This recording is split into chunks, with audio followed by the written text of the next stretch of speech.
Hello friends, అందరికీ నమస్కారం.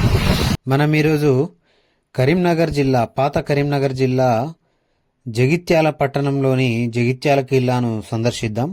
ఇది ప్రస్తుతం జగిత్యాల జిల్లా కేంద్రంలో ఉంది. ఈ కిల్లా విజిటింగ్ కోసం నేను 100 కిలోమీటర్లు ప్రయాణిస్తూ వెళ్తున్నాను.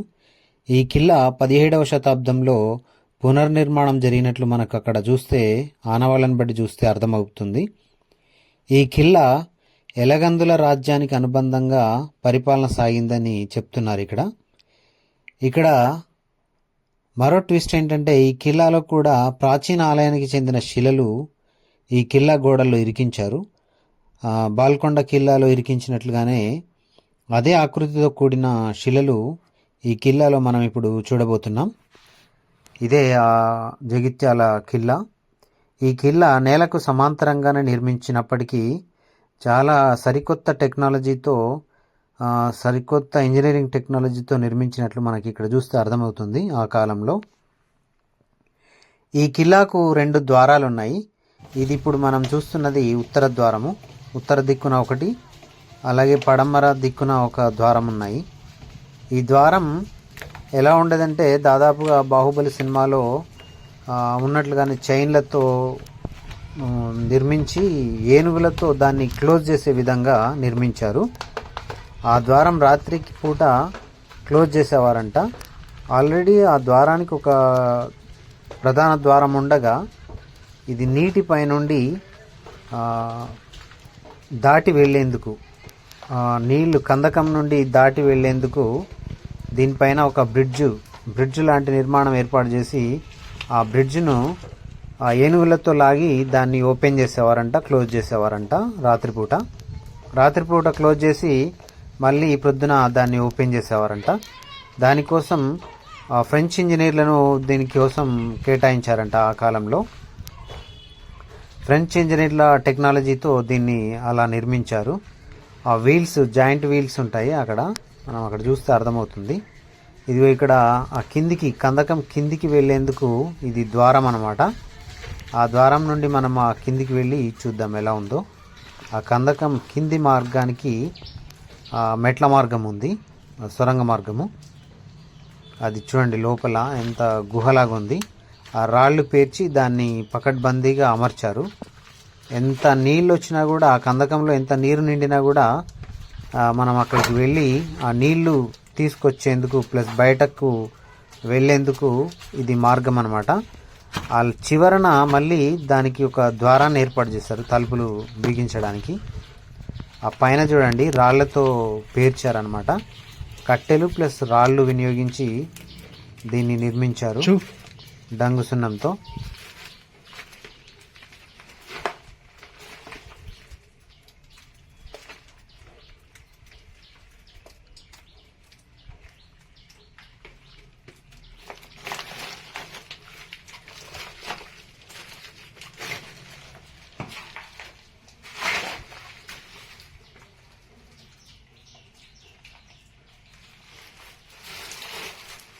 ఎంత గబ్బే వాసన వస్తుంది ఇక్కడ లోపల. చాలా బ్యాడ్ స్మెల్ వస్తుంది. ప్లస్ అంత కింద చెత్త చెదారంతో నిండిపోయింది. దీనికి పర్యాటకంగా దీన్ని డెవలప్ చేశారంట కోట్లు పెట్టి, మరి అయినా కూడా ఇంత క్లీన్ లేదు. మరి ఇక్కడ లోపల క్లీన్ చేయలేదు.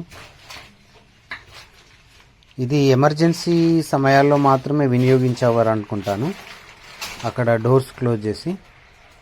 అంటే దీన్ని ఒక రకంగా చెప్పాలంటే ఇది ఒక ద్వీపం లాగా, చుట్టూ కందకము, నీళ్లు, అందులో ఆ నీళ్లలో మొసలను వదిలేవారంట శత్రువులు దాడి చేయరాకుండా. దీనిపైకి రావడం అసాధ్యం శత్రువులు. అలాంటి అద్భుతమైన టెక్నాలజీని వీళ్ళు వాడారు ఇక్కడ. చూడండి, ఇది బయట కందకం, ఇదంతా ఈ కందకం ఉన్న ప్రాంతం, ఇదంతా నీళ్లు, ఆ కందకంలో నీళ్లు. ప్రస్తుతమే ఇలా ఉంది, మరి కొన్ని వందల సంవత్సరాలు అయింది కాబట్టి ఊడిక పేరుకుపోయింది లోపల చెత్త చెదరంతో. కొన్ని ఇళ్ళు అయితే ఆ కోట గోడ పైన నిర్మించేశారు ఆల్రెడీ, కబ్జా చేసేసి. అదిగో మీరు అక్కడ చూసేది ఉత్తర దిక్కున ఉన్న ద్వారం ఇది. దీనిపైన బ్రిడ్జ్ క్లోజ్ చేసి ఓపెన్ చేయడానికి ప్రత్యేకమైన ఏర్పాట్లు ఉండేవి. ఇది చూడండి, దాదాపు 100 గజాల పైన ఉంది ఈ కోట గోడ. కోట లోపలికి వెళ్ళి చూద్దాం మనం ఇప్పుడు. ఈ కోట కొత్తగా నిర్మించింది కాబట్టి చాలా పటిష్టంగా ఉంది. ఇప్పటికీ లేటెస్ట్గా నిర్మించారు కాబట్టి డంగు సున్నంతో. మళ్ళీ సిటీ మధ్యలో ఉంది కాబట్టి దీన్ని ప్రొటెక్ట్ చేయగలిగారు. దీన్ని కార్యాలయాలకు వినియోగించేవారంట. 1930 వరకు దీన్ని రెవెన్యూ కార్యాలయంగా వినియోగించేవారని చెప్తున్నారు. అందుకే ఇంత పటిష్టంగా ఉండగలిగింది ఈ కోట. అయితే ఇక్కడ ప్రధాన ద్వారం దగ్గర అన్ని ఎర్రరాతి శిలలు ఉన్నాయి. అన్నీ మన ఎర్రకోటకు వాడిన శిలల్లాగా ఉన్నాయి ఇవి సేమ్. అయితే ఈ నిర్మాణం లేటెస్ట్ కంటే దాదాపు 260 సంవత్సరాల క్రితందనమాట. ఏదో 100 సంవత్సరాలు 50 సంవత్సరాల నాటిది కాదు. అయినప్పటికీ ఇంత దృఢంగా ఉంది. ఇతర కోటలతో కంపేర్ చేస్తే, ఇక్కడ నిర్మల్ బాల్కొండ కిల్లాలతో కంపేర్ చేస్తే ఈ కిల్లా మాత్రం చాలా దృఢంగా ఉందని చెప్పుకోవచ్చు. ఇదిగో ఇక్కడ మీరు చూస్తున్న హోలు, అందులో ఒక వీల్ ఉంటుంది ఇనుపది.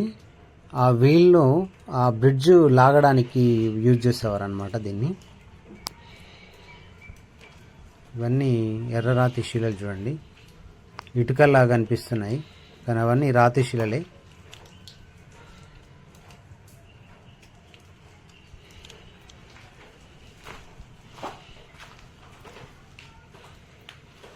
ఈ కోట బాహ్య వలయం నక్షత్రాకారంలో ఉంటుందంట డిజైన్ బయట నుంచి చూస్తే. ఇది మనం కందకం దగ్గర ఉన్న ప్రధాన ద్వారాన్ని దాటుకుని వెళ్తే మరో ద్వారం ఉంటుంది. ఆ ద్వారం దగ్గర ఫిరంగులు ఎంట్రీకి ముందర ప్లస్ లోపల 2 సైడ్లో ఈ ఫిరంగులను అమర్చారు. అంటే ఇటు ముందర 2, వెనకల 2, లోపల భాగంలో 2, మొత్తం 4 ఫిరంగులు అమర్చారు ఇక్కడ ఈ ద్వారానికి. ఈ కోటలో ఎటు చూసిన ఫిరంగులే కనిపిస్తాయి మనకు. ఎందుకంటే బయట ఉన్న బురుజుల ప్రాంతాల్లో ఉన్న వాటిని కూడా తీసుకొచ్చి ఇక్కడ పర్యాటకుల కోసం వీటిని ప్రతిష్ఠించారు. అందుకే దాదాపు అన్ని రకాల డిజైన్లు ఇక్కడ మనం ఫిరంగులను చూడొచ్చు. ఇది చూడండి, ఇంత అద్భుతమైన కళాకృతులు చూడండి ఆ కాలం నాటివి. ఇది చెక్క గడప ఇప్పటికీ ఉంది. దాదాపు 250 సంవత్సరాలుగా గడప అలాగే ఉంది. ఇది ప్రధాన ద్వారం, ఇది ఆ కిల్లాకు. ఈ గేట్స్ చూడండి, ఈ గేట్స్ మరి ఆ కాలంగా మళ్ళీ చేయించారా మాత్రం మనకు కరెక్ట్ ఇన్ఫర్మేషన్ లేదు. అయితే దీనికి ఒక వాచ్మెన్ను నియమించారు ఇక్కడ. దీని తాళం అతని దగ్గరే ఉంటుంది. సాయంత్రం 6 తర్వాత దీని గేట్స్ క్లోజ్ చేస్తారంట. ఇది యువతల భాగంలో కూడా ఫిరంగులు చూడండి, 2 సైడ్లో ప్రతిష్ఠించారు.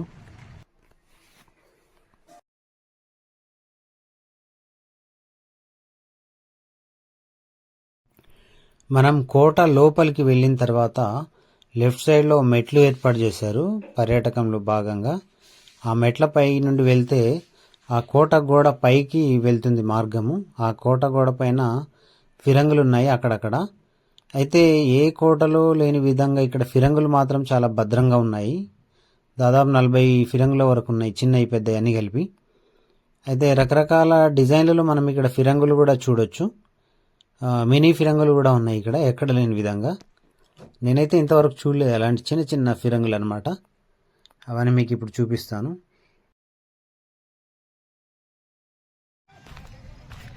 ఇది కోట గోడ పై భాగం అనమాట. ఇదంతా కోట ప్రాంగణము మధ్య భాగం. ఇదంతా దాదాపు 15 నుండి 20 ఎకరాల విస్తీర్ణంలో ఉంది. 1.5 కిలోమీటర్న్నర పైగా ఉంటుంది ఈ కోట చుట్టుకొలత టోటల్. ఇప్పుడు మనం ఫిరంగుల దగ్గరికి వెళ్ళి తర్వాత కోనేరు నిర్మించారు ఇక్కడ, కోనేరు కూడా చూద్దాం. అలాగే ఇదే కిల్లాలో ఫ్లాగ్ హాస్టింగ్ కూడా చేస్తున్నారు ప్రతి 15 ఆగస్టుకి. అలాగే మన తెలంగాణ ఆవిర్భావ దినోత్సవం నాడు కూడా ఇక్కడ ఫ్లాగ్ హాస్టింగ్ చేస్తారంట. అక్కడికి వెళ్ళి కూడా మనం చూద్దాం. ఇక్కడ కోట గోడల పైన ఉన్న ఫిరంగులన్నింటినీ ఇక్కడ ప్రతిష్ఠించారు. గద్దెలు ఏర్పాటు చేసి వాటిపైన పేర్చారు విజిటర్లకు అనువుగా. ఇక్కడ నిర్మల్లో కూడా ఇలా చేస్తే బాగుంటుంది. చూడండి ఎంత దృఢంగా ఉన్నాయి అవి. ఇప్పటికీ పాతవి కొత్తవి అన్నీ ఇక్కడ లోకల్ మ్యానుఫ్యాక్చరింగ్ కూడా. మనం ఫిరంగులు చూడొచ్చు ఇక్కడ లోకల్లో తయారైన ఫిరంగులు. ఇది లోకల్లో తయారైన ఫిరంగి చూడండి. డై లేకుండా ఏదైతే తయారైందో ఆ ఫిరంగి పాతదనమాట. దాదాపు 300 సంవత్సరాల క్రితం నాటివి. డై లేవు ఆ కాలంలో. 270 సంవత్సరాల తర్వాత డైలు ఏర్పాటు చేసి వీటిని తయారు చేయడం ప్రారంభించారు. అవి కూడా మనం ఇప్పుడు మినీ ఫిరంగులకు పకడ్బందీ డిజైన్స్ ఉన్నాయి, అవి కూడా చూద్దాం మనం. ఇదిగో ఇది మీరు చూస్తున్నది మినీ ఫిరంగి. చూడండి ఎలా ఉందో, దానిపైన ఆకృతులు చూడండి ఎలా చెక్కారు, డైతో చేశారు. ఇది ఏదో ఉర్దూలో ఉంది చూడండి. ఇది మినీ ఫిరంగి అనమాట. భలే ఉంది ఇది, ఇంతవరకు చూడలేదు నేనైతే.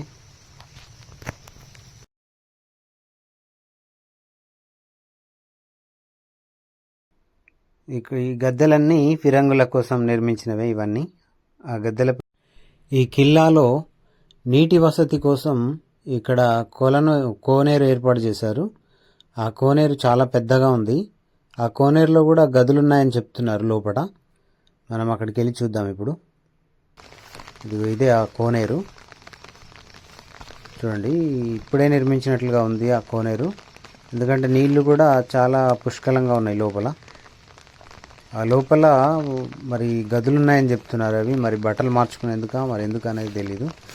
ఇది రాటు పద్ధతిలో నీళ్లు చేర్చేందుకు అనమాట, పైకి చేర్చేందుకు. 2 పద్ధతులు ఉన్నాయి ఇక్కడ. మెట్ల మార్గం ఒకటైతే, మరో మార్గము ఎద్దులు మరియు ఏనుగులతో ఆ రాటు పద్ధతిని వినియోగించేవారంట నీళ్లు పైకి తీసుకొచ్చేందుకు. లోపల గదులు ఉన్నాయంటున్నారు. మరి మనం వెళ్ళి దిగి చూద్దాం, ఆ గదులు కనిపిస్తాయా, మరి నీళ్లతో నిండిపోయాయో చూద్దాం. ఇక్కడ వాచ్మెన్ అయితే నీళ్లతో నిండిపోయాయని చెప్తున్నాడు. మరి మనం లోపలికి దిగి చూద్దాం.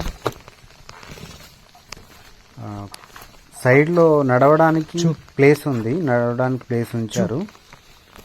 చుట్టూ నడిచేలా మార్గం ఉంది. అయితే మధ్యలో కూడా ఒక కన్స్ట్రక్షన్ ఉంది, అదేంటో మరి అర్థం కాలేదు.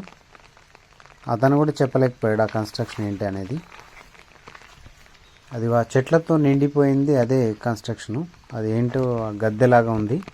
అది మరి గదియా మరి ఏంటనేది మనకు తెలీదు. ఆ లోపలికి వెళ్ళరాని పరిస్థితి ఉంది.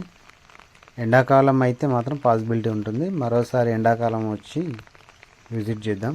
ఆ సీక్రెట్ గదులు ఏమైనా ఉంటే అవి మనకు కనిపిస్తాయి. అది చూడండి, అదే కన్స్ట్రక్షను. ఇప్పుడు ప్రస్తుతం మాత్రం లోపలికి వెళ్ళే పరిస్థితి లేదు. వెళ్ళిపోదాం తిరిగి.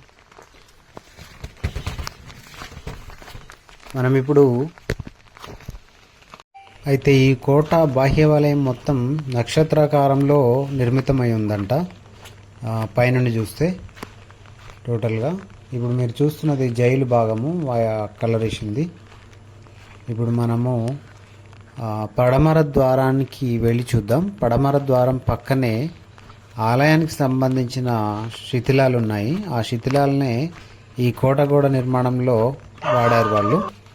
అవన్నీ మనం ఇప్పుడు పరిశీలించి చూద్దాం. ఈ మెట్ల భాగం నుండి పైకి వెళ్తే మనం ఫ్లాగ్ హాస్టింగ్ ప్రదేశానికి చేరుకుంటాం. ఇది చూసిన తర్వాత మనం ఫ్లాగ్ హాస్టింగ్కు వెళ్దాం.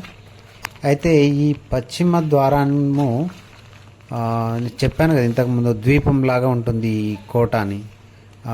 కందకం చుట్టూ ఒక ద్వీపంలాగా దీన్ని ఏర్పాటు చేసి అక్కడి నుంచి ఈ కోట లోపలికి రావడానికి ఫ్లోటింగ్ బ్రిడ్జ్ అంటారు కదా, ఫ్లోటింగ్ బ్రిడ్జ్ నిర్మించారు. అది రాత్రి క్లోజ్ చేసేసి, ఏనుగులతో క్లోజ్ చేసి మళ్ళీ ప్రొద్దున దాన్ని ఓపెన్ చేసేవారంట. ఈ కోట నిర్మాణానికి ఫ్రెంచ్ ఇంజనీర్లను వీళ్ళు ఉపయోగించి వారి ద్వారా ఈ నిర్మాణాన్ని చేపట్టారంట. ఇది అందుకే ఆధునిక టెక్నాలజీ ప్రకారంగా దీన్ని నిర్మించారు. అది అక్కడ సైడ్లో ఉంది కదా ఆ గద్దె పైకి ఆ ఫ్లోటింగ్ బ్రిడ్జ్ని పంపేవారంట తాళ్ల సాయంతో. ఆ ఏనుగుల ద్వారా దాన్ని పంపించేసి ఇనుప వంతెనను దానిపైన అమరిస్తే ఆ దారి ఏర్పడేదంట రాకపోకలు సాగించేందుకు. ఇటు పడమర ద్వారము ప్లస్ అటు ఉత్తర ద్వారం, 2 ద్వారాలు ప్రధాన ద్వారాలు అన్నమాట ఇవి, రాకపోకలు సాగించేందుకు. ఎంత పకడ్బందీ చూడండి. అది ఓపెన్ చేస్తే తప్ప శత్రువులు దాడి చేయడానికి మార్గం ఉండదు. ఈ వాటర్లో ఆ మొసళ్ళు వదిలేవారంట దిగి మళ్ళీ రాకుండా. ఇది చూడండి, వీటిపైన ఇనుప వంతెనను అమర్చేవారంట. చూడండి, మళ్ళీ ఇక్కడ గేట్ క్లోజ్, డోరు పైన ఆ దర్వాజా దిమ్మెలు ఉన్నాయి, అతిపెద్ద దర్వాజా దిమ్మెలు కూడా ఉన్నాయి. ఆ ఫ్లోటింగ్ బ్రిడ్జ్తో పాటు మళ్ళీ ఇక్కడ ద్వారం, క్లోజ్డ్ డోర్స్.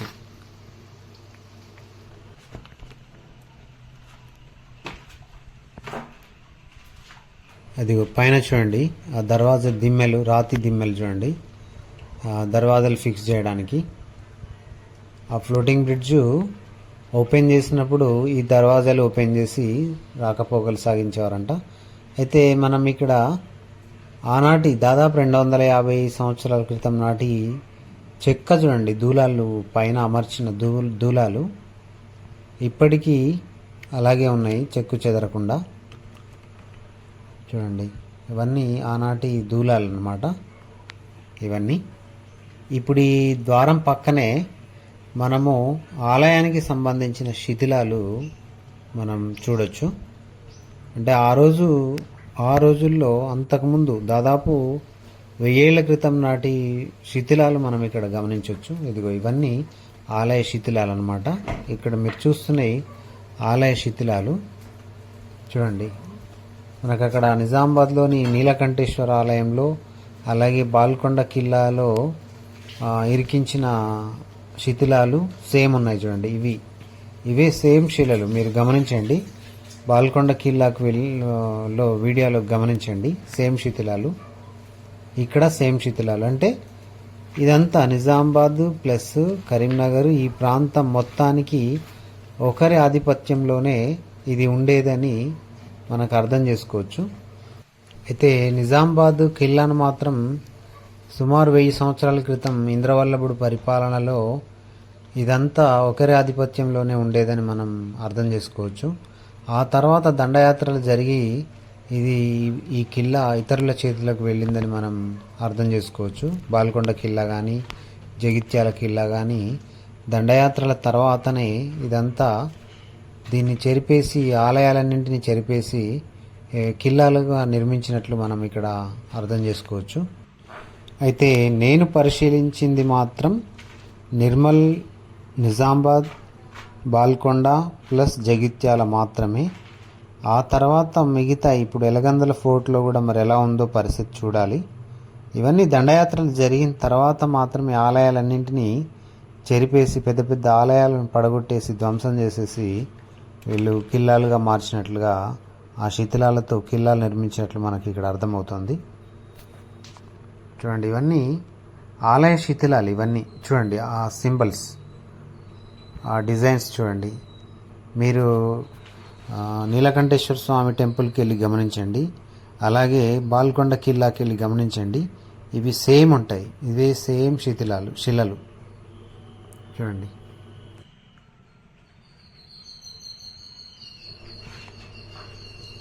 ఇదిగో ఇవి ఆ ఫ్లోటింగ్ బ్రిడ్జ్ ఓపెన్ చేయడానికి, క్లోజ్ చేయడానికి ఆ రోజుల్లో ఏర్పాటు చేసిన ప్రత్యేకమైన మెటీరియల్ అన్నమాట. అది గోడలో ఇరికించారు చూడండి. ఇవి ఏనుగుల ద్వారా ఓపెన్ చేసేవారంట, క్లోజ్ చేసేవారంట. చూడండి, ఇక్కడ ఒక శిల మీరు ప్రత్యక్షంగా అక్కడ గమనిస్తే చాలా వరకు శిలలు కనిపిస్తాయి, మనకు ఏర్పడిపోతాయి అక్కడ. అయితే ఇది పైన గమనించిన శిథిలాలే. నేను ఇంకా మళ్ళీ అండర్ గ్రౌండ్ గదులు ఉన్నాయి, అవి నేను ఇంకా గమనించలేదు. అవి ఎండాకాలం వస్తే మనం గమనించవచ్చు. చాలా లోతుగా పరిశీలిస్తే తప్ప ఇవి ఎవరికి అర్థం కావు. నాకు తెలిసినంతవరకు ఇంతవరకు ఎవరు దీన్ని పసిగట్టలేదు. ఫస్ట్ టైం నేను ఇతరుల వీడియోలు కూడా గమనించాను, ఎవరైనా ఈ ఆలయ శిథిలాలను ఎవరైనా గమనించారా అని చెప్పేసి. ఎవ్వరు ఇంత డెప్త్గా వీడియో చేయలేదు, ఎవరు కూడా గమనించలేదు. కేవలం పైపైన తీసుకొని వెళ్ళిపోయారు, పైపైన స్టోరీ అల్లేసి కథ చెప్పేసి వెళ్ళిపోయారు. కానీ ఇంత డెప్త్గా చేసింది మాత్రం నేను ఒక్కనే అని నేను అనుకుంటున్నా. నాకైతే ఇంతవరకు నేను అబ్జర్వ్ చేశాను, ఎవరు చేయలేదు ఇలాంటి వీడియో ఇంత డెప్త్గా. చూడండి, ఇవన్నీ ఇక్కడ కూడా ఆ ఎర్ర రాతి శిలలు ఇక్కడ కొన్ని ఉన్నాయి, ప్లస్ అక్కడ కొన్ని ఉన్నాయి. అంటే ఆ ద్వారాలకు మాత్రమే అమర్చారు. ఇక్కడ ఉత్తర ద్వారానికి ప్లస్ పడమర ద్వారానికి.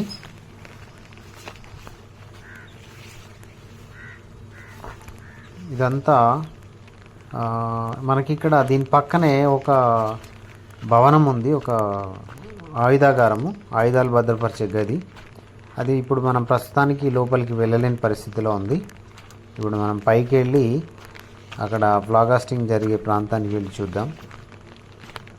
ఇది ఇక్కడ నుంచి ఆ గది గమనిస్తే కనిపిస్తుంది చూడండి. అక్కడ మొత్తం వాటర్తో ఫిలప్ అయిపోయింది, మనం వెళ్ళరాని పరిస్థితికి వచ్చేసింది అక్కడ.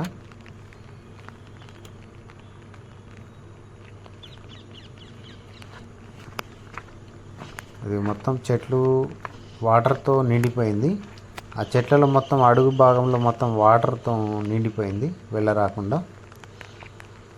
అక్కడ చూడండి, అదే ఆ గది ఆయుధాగారం అంట. ఎండాకాలం మాత్రం మనం వెళ్ళి చూద్దాం అక్కడికి. అదిగో అదే ఆ గది చూడండి, లోపల చాలా భయంకరంగా ఉంది ఆ గదిలో. అది మనం ఎండాకాలం మాత్రం ఖచ్చితంగా వీడియో చేద్దాం. ఒక్కటనే కాదు, ఇక్కడ అండర్ గ్రౌండ్లో చాలా గదులు ఉన్నాయంట. అవన్నీ మనం ఎండాకాలం వచ్చి పరిశీలిద్దాం, చాలా డెప్త్గా పరిశీలిద్దాం. ఈ ఆలయానికి సంబంధించిన శిథిలాలు కూడా డెప్త్గా పరిశీలిద్దాం.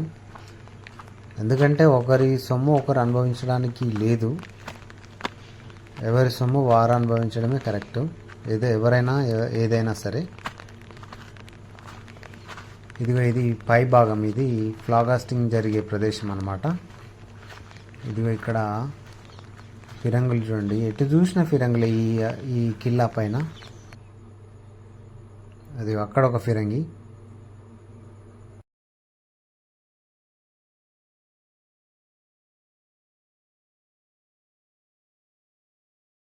ఇప్పుడు మనం చూస్తున్నది దక్షిణ భాగం, ఇది కిల్లాకు దక్షిణ భాగము.